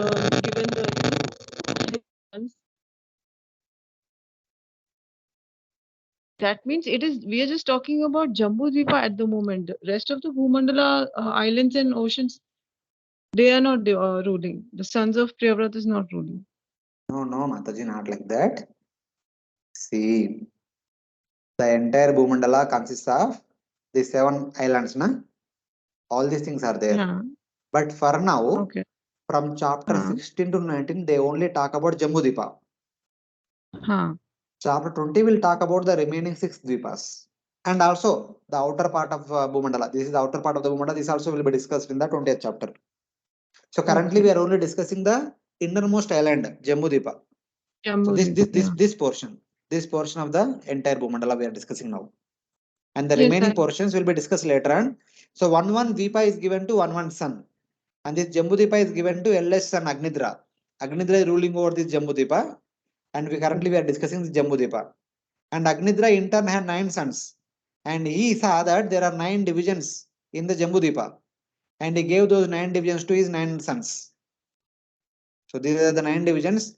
Agnidra ruled for some time. When he renounced to take Vanaprastha order, he gave these 9 divisions to 9 sons. So they were ruling. Okay. Of the 9, the eldest one is Nabi. So he was ruling this Bharatavarsha.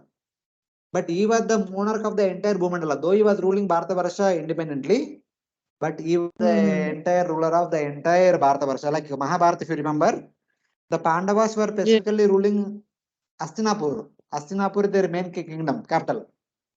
But they are the Chakravarti for the entire land. Everyone is, they individually they are taking care of their own kingdom, but they are all reporting to Yudhishthira Maharaj. Yes, yes. No, actually, I understood now. Yeah, I missed the information where you said that the son Agnidra divided these 9 and Varshas, his sons are ruling. So that's where I got confused. Sorry, Yes. sorry, Babu. No problem, no problem. Other devotees have any questions?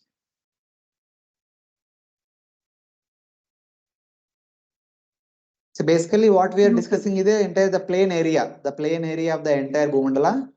In that plain area of the entire Bhumandala, so this is Jambudvipa. This middle portion is Jambudvipa, in which there are so many divisions. This side some division, this side some division, this side some division. So for these, in order to explain these divisions, Sukadeva Goswami giving some name. So these divisions are on the eastern side of Jambudvipa, Mount Meru. These divisions are the western side of Mount Meru. These divisions are the northern side of Mount Meru. These divisions are the southern side of Mount Meru. So now the question is, what is this north and south? The north and south is this direction above our head. The south north is below our feet. He has given the names to these two directions also, which we generally conventionally we don't use them with any name. We don't call them with any name. But Sukadeva Goswami calling them with some names. So that is the thing here. Yeah. Yes, someone else is saying something.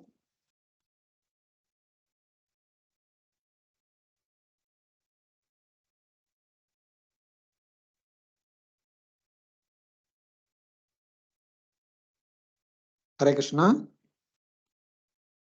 No, Prabhuji, you continue. Okay.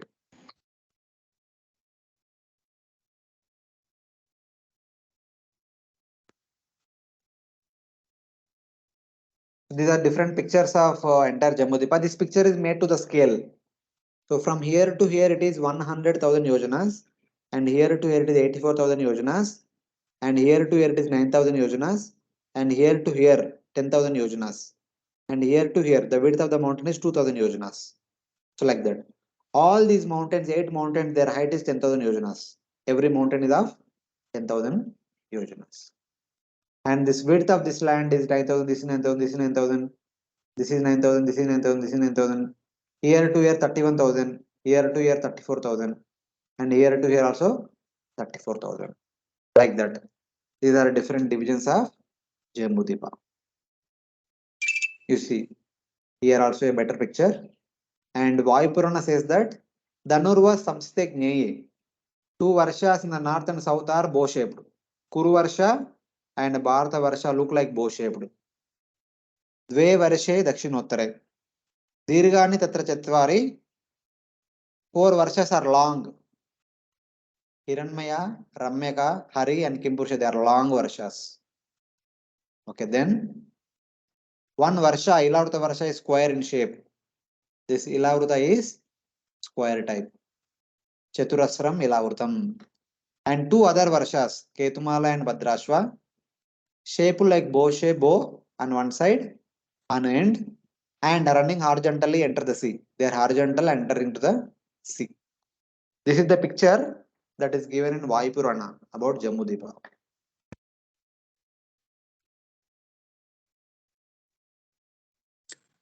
Hare Krishna. Mataji. Prabhuji, like the way Priyavrat Maharaj, he did some activity and divided the Bhumandala. But here what in Jambudvipa, what we are seeing, these mountains were naturally there, or they were created to distribute among the 9 No, sons? mountains were naturally there. They were already there. And so with respect to the mountains, the divisions are made. Okay. Here, these mountains are not created by Agnidra. They are already there. Okay, thank you. So, though the entire land is given to Agnidra, but he saw the mountains which are acting as natural boundaries, and in between land he has given to one of his son, and he called that land with the name of his son eventually. So, like that. Actually, these are the names of his sons actually. So he had one son whose name is Kimpurusha. This land became known as Kimpurusha Varsha. He had one son Hari. This land, the land which is given to him became known as Hari Varsha. So like that.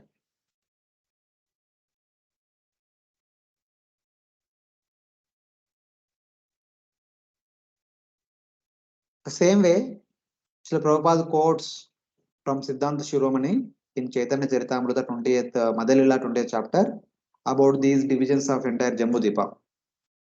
There are 9 kandas or 9 varshas within Jambudvipa. They are known as Bharata Varsha, Kinnara Varsha, Ari Varsha, Kuru Varsha, Hiranmaya Varsha, Ramyaka Varsha, Ilavruta Varsha, Bhadrasva Varsha, and Ketumala Varsha.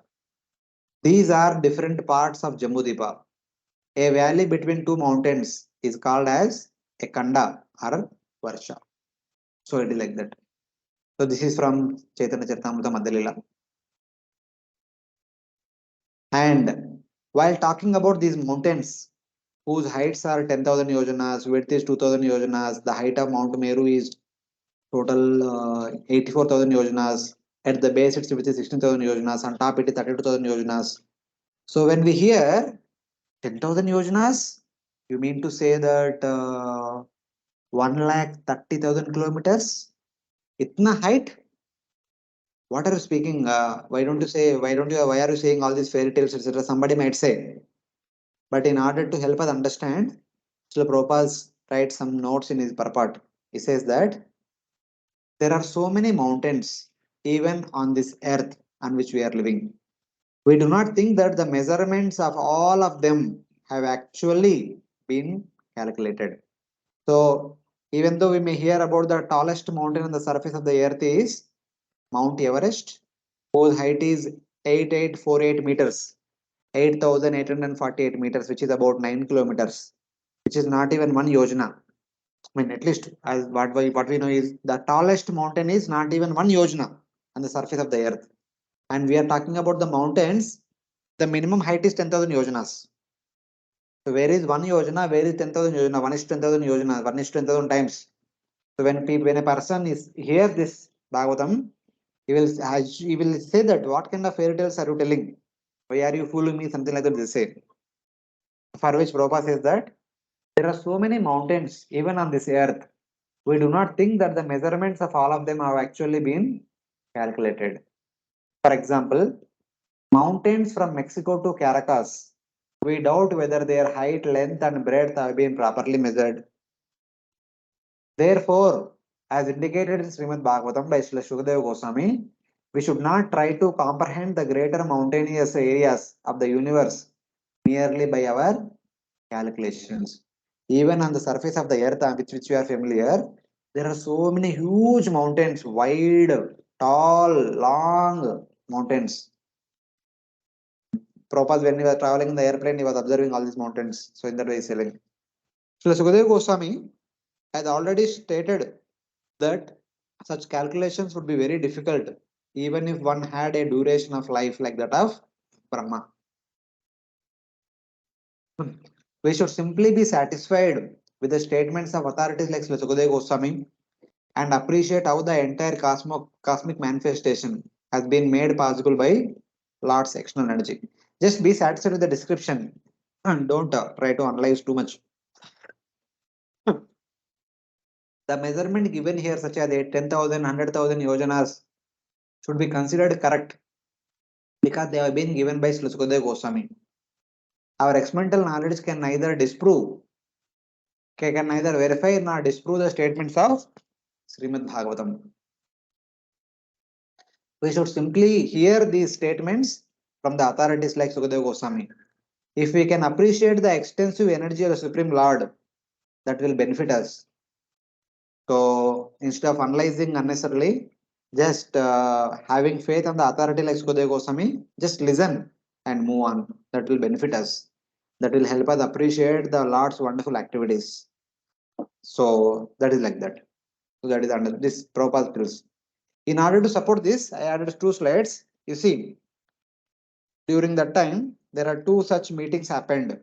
One was on the battlefield of Kurukshetra, wherein about 36 days, Bhishma was speaking to Yudhishthira Maharaj on various subject matters. So in that assembly, there are so many great personalities of the entire universe. All the great sages, they all assembled there. So in this assembly, Lord Krishna was personally there. Sukadeva Goswami was there. Lord Krishna, the great sages such as Vyasa, Narada, and etc. Everyone was there. All the great sages were there. Similarly, there was second assembly where Sukadeva Goswami is speaking Bhagavatam to Parikshit Maharaj. In that assembly also we have Vyasa, Narada, and etc. All these Vyasa, Narada, etc. All these great personalities were there. These wonderful personalities. When Sukadeva Goswami is speaking all these great members, different divisions of the entire universe, if something is really wrong, some of them would have objected. Why are you speaking all this non-existing stuff? But none of them objected. Neither in the Bhagavatam nor in any other Puranas. There is no mention of any other sages stopping and asking, why are you saying all these things? That means they all accepted what Sukadeva Goswami said. And when all these great souls are accepting it, what authority do we have to question about the existence of all these places? So like that, we can think of. And then Srila Prabhupada further states in another verse, he says that, he quotes Srila Madhvacharya, who mentions couple of verses from Brahmanda Purana to establish the authenticity of Srimad Bhagavatam, which says, Yata Bhagavate Tuktam Bhavanam Kosha Lakshanam Tasya Virodato Yojyam Anya Grantantare Sthitam. Srimad Bhagavatam is the authoritative text which tells us about the cosmography, and information gathered from any other source should be explained in accordance with it. So when there seems to be some difference of opinion from Bhagavatam in other Vedic literatures, so Madhvacharya says that all other Vedic literature should be explained in accordance with the explanation of Srimad Bhagavatam. They should be explained in line with the explanation of Srimad Bhagavatam, because Srimad Bhagavatam is the ultimate pramana of all the subject matters. And the same Madhvacharya says that though Srimad Bhagavatam should be considered as the highest pramana, everything should be explained according to Bhagavatam, but still there are 2 corrections in the Bhagavatam.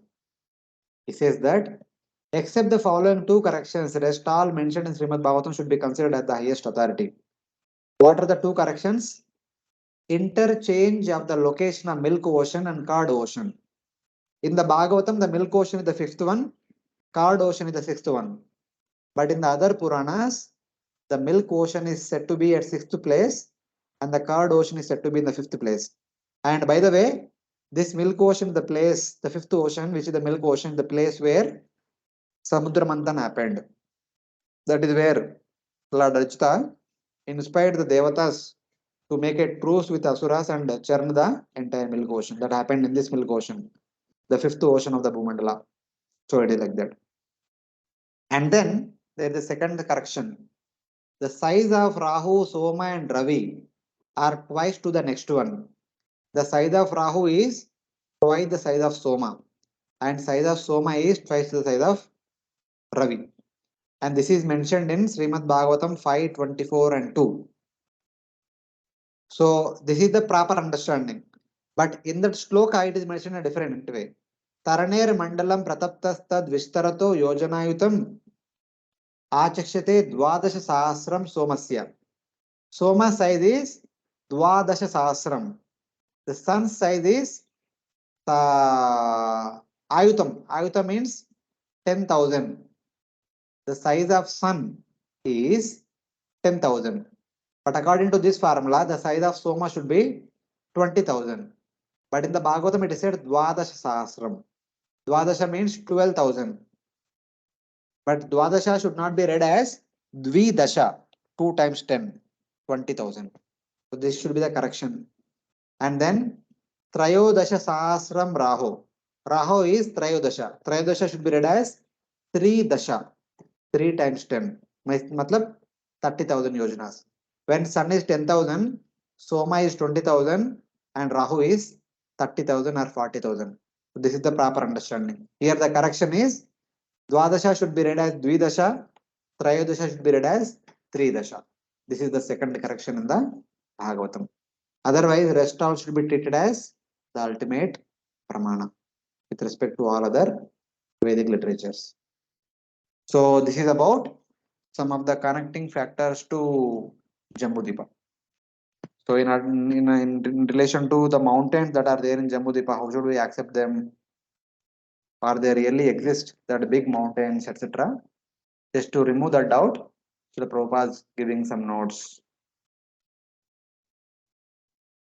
Then, having described about Jambudvipa, about its divisions, mountains, etc., then Bhagavatam goes into greater details about Ilavrta Varsha. This is the Ilavrta Varsha, within which there are so many other mountains, rivers, etc. are there. They are described in great detail. So within Ilavrta Varsha, surrounding Mount Meru in 4 directions, there are 4 mountains. Their length is 10,000 yojanas, height is 10,000 yojanas, width is 2,000 yojanas. On top of these 4 mountains, there are 4 trees standing like flagstaffs. And the tree trunk width is 100,000 yojanas. Trunk width is 100,000 yojanas. 100 yojanas, which is equal to 1,300 yojanas. This is the distance from Bombay to Vijayawada. The central India, we have the central line. In Mumbai, we say central line. Na? Thane, we to go to Thane, central line is there. If you go in the same railway track, it will go all the way up to Vijayawada. The total distance is about 1,300 kilometers. That is 100 yojanas. That is the width of the tree trunk. And the height of the tree is 1,100 yojanas. And from this trunk, the branches go in all directions to a distance of 1,100 yojanas. The mountain height is 10,000 yojanas. The tree height is 1,100 yojanas. The total height is 11,100 yojanas. At that height, the tree has fruits, something like that. And at the base of these 4 mountains, there are 4 huge lakes. And surrounding the 4 lakes, there are 4 celestial gardens. And in addition to these 4 mountains, there are 2 mountains on each side of Meru. In 4 directions, 2 small mountains are there. Their length is 9,000 each. 9,000 plus 9,000 on one side, like that. And 2,000 is width, 2,000 is height. These mountains height is 10,000 yojanas. These mountain height is 2,000 yojanas. In addition to them, there are 20 Kesharachala mountains all around. And their height is as high as Mount Meru, about 80 to 84,000 yojanas. These are 2000 yojanas in height, these are 10,000 yojanas in height, these are 84,000 yojanas in height. So this is the Ilavrita Varsha. These are the 8 mountains in 4 directions, 2 in each direction. Jatara, Devakuta, Karavira, Kailasha, Pavana, Pariyartra, Trishunga, and Makara. The 8 mountains whose height is 2000 yojanas, width is 2000 yojanas, length is 9000 plus 9000. The total width of Mount Meru is 16,000 yojanas. From here to here 9,000, here to here 9,000. Total here to here 18,000. So between Mount Meru to the mountain, there is a 1,000 yojanas gap is there. The total from here to here 9,000 yojanas, here to here 1,000, and mountain here to here 2,000. So something like that. And there are one mountain on 4 directions. This is Mandara, Meru Mandara, Suparsha, Kumuda. There are the 4 trees on top of these 4 mountains. And these are the 20 Kecharachala mountains, which are all around. 5 mountains in each direction. They are in circular situated. These are all different mountains that are there within the Ilavrita Varsha. And at that time, Bhagavatam says that with these 8 mountains and Mount Meru in the middle, this entire thing looks like a Yajnakund. Ashtabir etai paristitro Agnir Iva Paritas Chakasti Kanchanagiri. Because this is a golden mountain, these are other mountains. The entire thing looks like a Yajnakund. This is the 8 mountains, this is the 4 mountains, these are 20 mountains, like that one set mountain like that. And in the middle there is Mount Meru, which is like the fire. Same thing, we'll go into details. This is the Mount Meru in the middle of Ilavrita Varsha. In its 4 directions, there are 4 mountains: Mandara, Meru Mandara, Suparshwa, Kumuda. Their details are from here to here it is 9,000, 10,000 yojanas. Here to here 2,000 yojanas. Height is 10,000 yojanas. That is perpendicular to the screen. On top of this 4 mountain, there are 4 trees. This is Devachuta or mango tree. This is Jambu or rose apple tree. Because of this Jambu tree, this entire tract of land known as Jambhudvipa. The land gets its name as Jambhudvipa because of the presence of this Jambu tree. Jambu tree is in Ilavrita Varsha. And this is Kadamba tree. This is Shatavalsa or banyan tree. So it's like that. And at the base of this mountain, we have a lake and surrounded by garden. This lake is filled with milk. This lake is filled with honey. This lake is filled with sugarcane juice. This lake is filled with pure water. All the devatas, they come along with their attendants. They all come and sport in these lakes, and they spend good time with their wives and others. And this garden is Nandana garden. This is Chitraratha. This is Vibrajata. This is Sarvatobhadra. These are the names of the wonderful gardens. And all the devatas come here in these gardens and the lakes for sporting purpose, spending some time, excursion, vacation, etc. These are all meant for their enjoyment. And now the important thing is that, you see, the mountain height is 10,000 yojanas.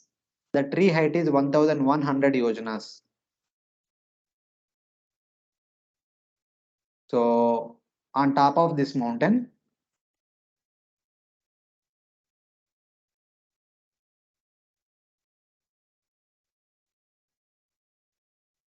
on top of this mountain, from the top of this tree, when the mango fruit, which is as big as mountain peak, so it is as big as mountain peak.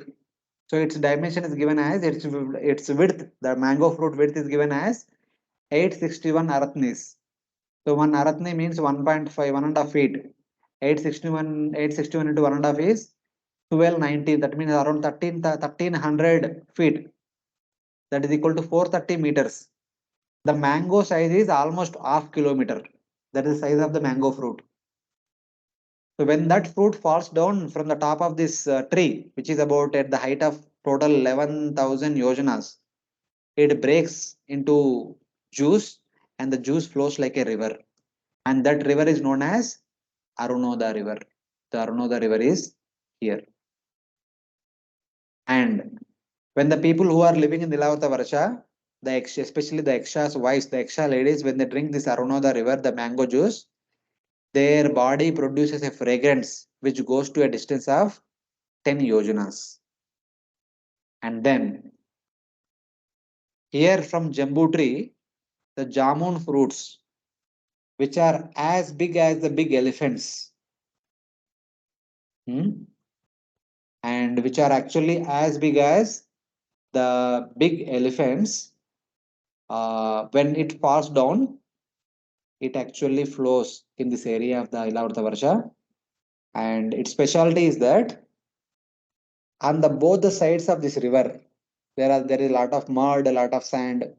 When the mud is moistened by the river water, that jamun juice, and eventually in the daytime, when the mud which is wet by the river juice, when it is dried by sunlight and wind, it transforms into gold. And this gold is worn by the people living in this place. Arunoda River, Jambunada River eventually becomes the two banks of the Jambunada River eventually becomes gold, and people wear it in the form of different ornaments, etc. So it is like that. And then here we have Kadamba tree, which is having a lot of honeycombs on top of it, and all these honeycombs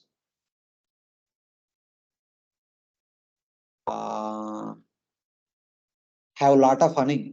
The honey is constantly dripping down, and that honey is flowing in the form of five, what to say, five channels, and the width of each channel is 40 feet. Each channel is 40 feet.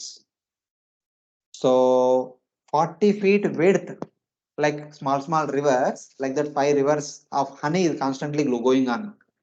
And the people who are living in this place, when they drink honey, their body produces a wonderful fragrance, especially their mouth. The fragrance goes to a distance of 100 yojanas. So this is the pure honey. It is like that. And more special than all these 3 rivers is the fourth one. This banyan tree has hundreds of roots, and from each root there comes a particular stream. In one stream there is a pure water. In one stream there is milk. In one stream there is curd. In one stream there is buttermilk. In one stream there is butter. In one stream there is ghee. In one stream there is oil.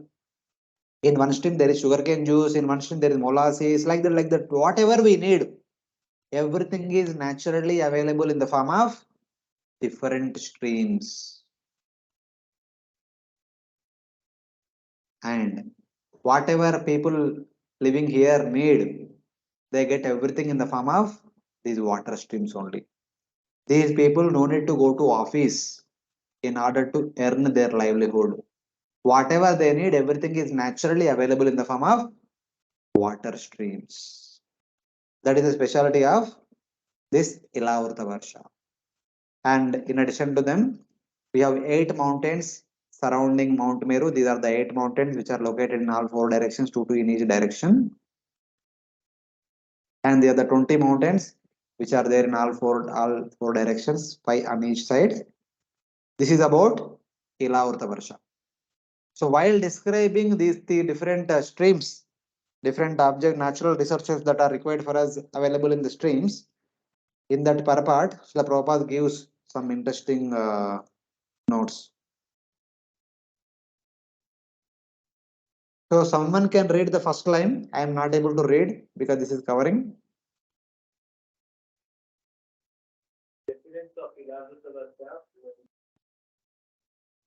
The residents of Ilavrta Varsha who enjoy the natural facilities which are available, which are flowing in the form of rivers, have no suffering such as wrinkles. These people who are living in Ilavrta Varsha, who are drinking and all these, who are accepting all these things which are naturally available in the form of streams, they do not experience wrinkles, gray hair, fatigue, foul smelling, perspiration, old age, disease, untimely death, cold, heat, loss of luster, or troubles. They all live their whole life with unlimited happiness. So these are the facilities, but accepting them, This is the kind of lifestyle they have. In Ilavrta Varsha, this is the lifestyle. The people are having this kind of lifestyle. So in this purport, Srila Prabhupada says, the miserable conditions of this material world is talking about our place. Srila Prabhupada is comparing our place with Ilavrta Varsha. The miserable conditions of this material world can be corrected by a sufficient supply of milk, yogurt, honey, ghee, molasses, food grains, ornaments, bedding, sitting places, and so on. This is human civilization. So all these things which we need are naturally available in the form of streams in Ilavrta Varsha. And we here can also have all these places.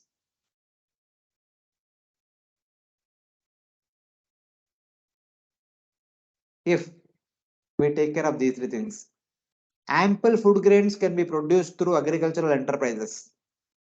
And profuse of milk, yogurt, and ghee can be arranged through cow protection. Abundant honey can be obtained if the forests are protected. This is simple thing. If we are able to do agriculture and cow protection and forest harvesting, we get all these things naturally. We don't have to worry so much. But unfortunately, in modern civilization, men are busy killing the cows that are the source of yogurt, milk, and ghee. All the milk products which are coming from the cow, and we are busy killing the cows. And then we are busy opening factories to manufacture nuts, bolts, automobiles, and wine, and cutting down all the trees that supply honey instead of engaging in agriculture, cow protection, and forest harvesting. Then Srila Prabhupada finally says that, how can the people be happy? When we are busily engaged in all these things, instead of doing these things, how can we be happy? They must suffer from all the misery of materialism. This is not human civilization. If people actually want happiness in this life and want to prepare for the best in the next life, they must adopt a Vedic civilization where there is a full supply of all the necessities mentioned above. The facilities that are naturally available in North Varsha can also be available to us if we take care of the cows, if we do agriculture, if we protect the forests. But on the other hand, we are busy killing cows, cutting down the forest trees and opening the companies. And instead of doing agriculture, we are working in the companies. Then how can we be prosperous? Like that, Srila Prabhupada says. So this is the picture of Ilavrta Varsha with all the mountains in which these are the two mountains in each side. They are the 4 mountains and lakes and gardens, the trees, and they are the 20 pencil type of mountains. Their height is 2000 yojanas, their height is 10,000 yojanas, their height is 84,000 yojanas, almost 84,000 yojanas. You see? This is some closer picture.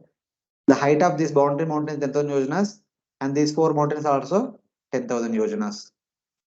And top of these trees, we have on top of this mountain, we have trees, gigantic trees. At the base of these mountains, we have the lake and garden, etc. And then we have two mountains. Their height is 2000 yojanas. And these are the Kesharachala mountain, pencil type of mountains. Their height is as high as Mount Meru. They go all the way up to the top of Mount Meru. So like that. So like this, the different variety of mountains and different facilities that are available in North Varsha have been described. So before closing for today, there is a cross-sectional view of this entire Jambhudvipa that is there that we'll discuss and stop for today. And we'll take some questions also. So cut this Jambhudvipa here, exactly the center, and see from this side, how does it look like? And cut it here and see from this side, how does it look like? First front view, next left-hand side view. This is the front view. So these are like without this, you see. So this is like overall Jambhudvipa. Here 2 boundary mountains are there. As a result of that, here we have Brahma, Bhadrasha Varsha, here Ketumala Varsha, this is Ilavrta Varsha. And within Ilavata Varsha, these mountains, Gandhamadhan and Malevan, their height is 10,000 yojanas. And within Ilavata Varsha, we have two mountains in each side, and these mountains height is 2000 yojanas, and these mountains are made up of silver. This is gold mountain, this is a silver mountain. And there are four mountains which have four trees on top of them. They are made up of gold. There are five in each direction, total 20 mountains. They are known as pencil type of mountain, Kesharachal mountain. Their height is as high as Mount Meru. It's like that. And this is 31,000. This is 2,000.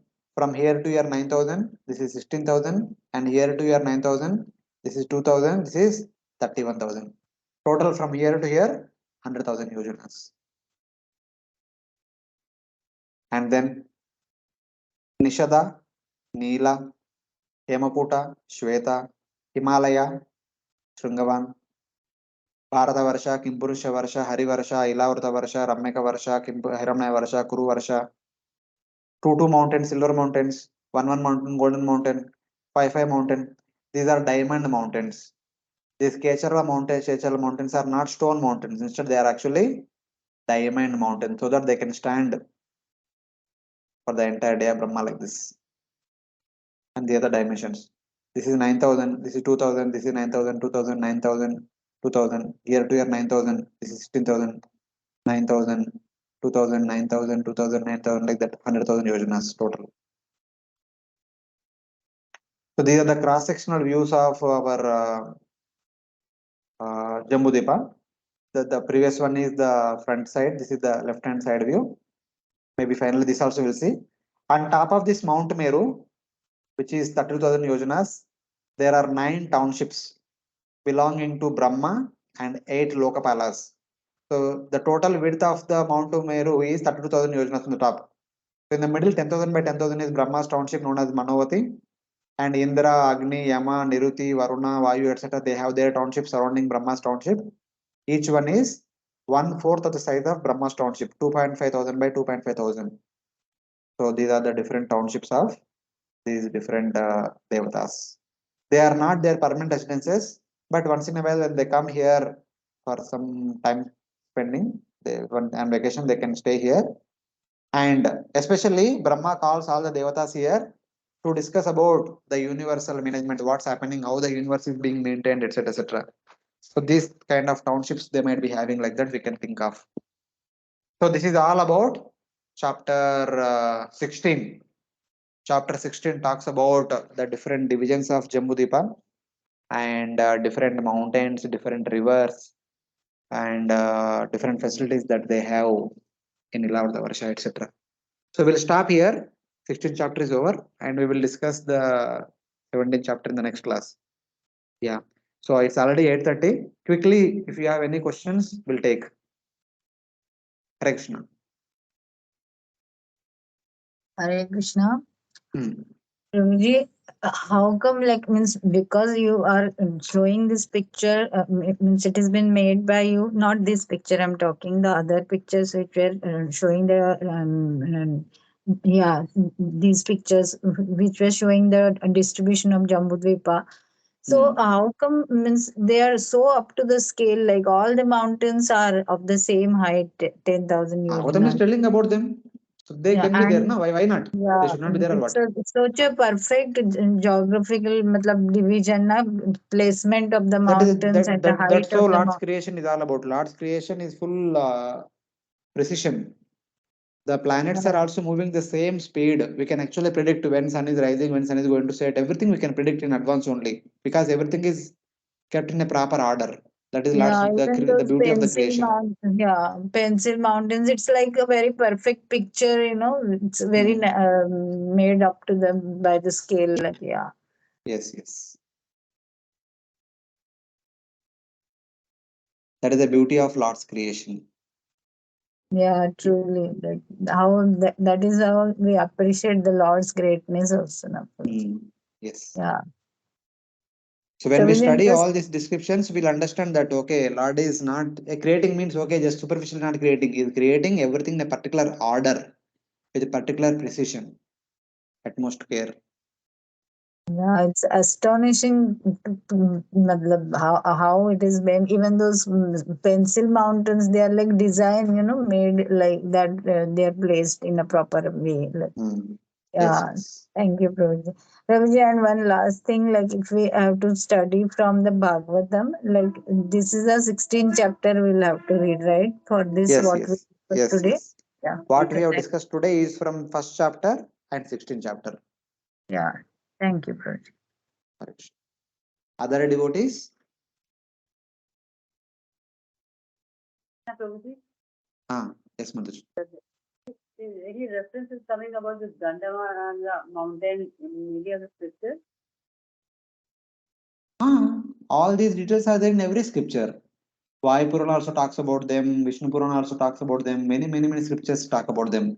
The Gandhamadana mountain, which is mentioned in the Ramayana, that is there. Mandara mountain. See, this mountain is called as Mandara mountain, which is used for churning the milk ocean. That we'll discuss later on in one of the slides that will come. But this is the mountain which they used for churning the milk ocean. I told the fifth ocean, the milk ocean, that is where churning happened. And they took this mountain, this golden mountain, only for churning. Hare Krishna. Yes, Madhuj. Prabhuji, in various stotras and prayers, we hear the names of some of these mountains, and like it is explained that they are from India only. Like in Maruti Stotra, we say Meru, Mandara, Dhakute, and they show that those mountains are from Himalayas. Yes, we So have these are. Himalayas here also. We have one Himalayas here also. Yes. See, one thing, Mataji. Of course, mountains are there all over. The mountains might have same names. It is not wrong. They are having same names. But there is some place the original mountain will be there. So whether it is in India, it is in Bharatavarsha, it is in Jambhudvipa, it is in Bhumandala and all, it is according to the context in which it is being described. So we need to understand in what context, which one is being spoken about.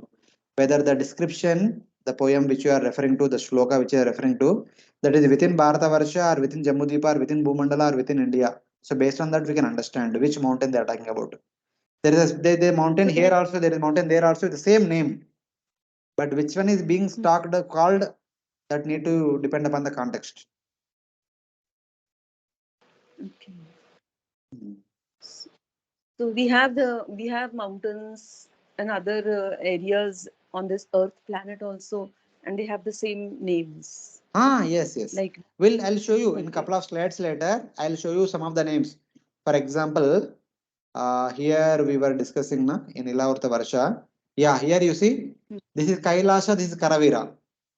This mountain is known as Kailasha in Ilavrta Varsha. And there is another mountain in Jambhudvipa, in the greater Himalaya, there is one section that is also called Kailash. In our Indian northern side also there is one Kailash mountain. So like that, there are many places the mountains are called the same name.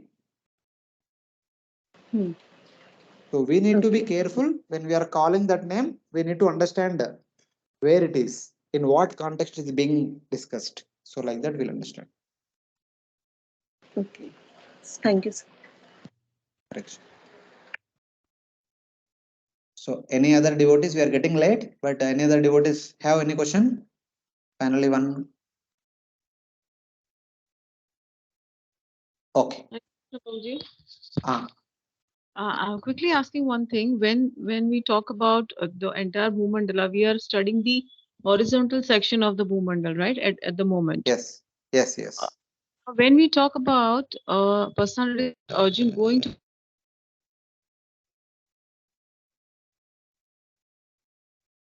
What was that? Your voice is not audible.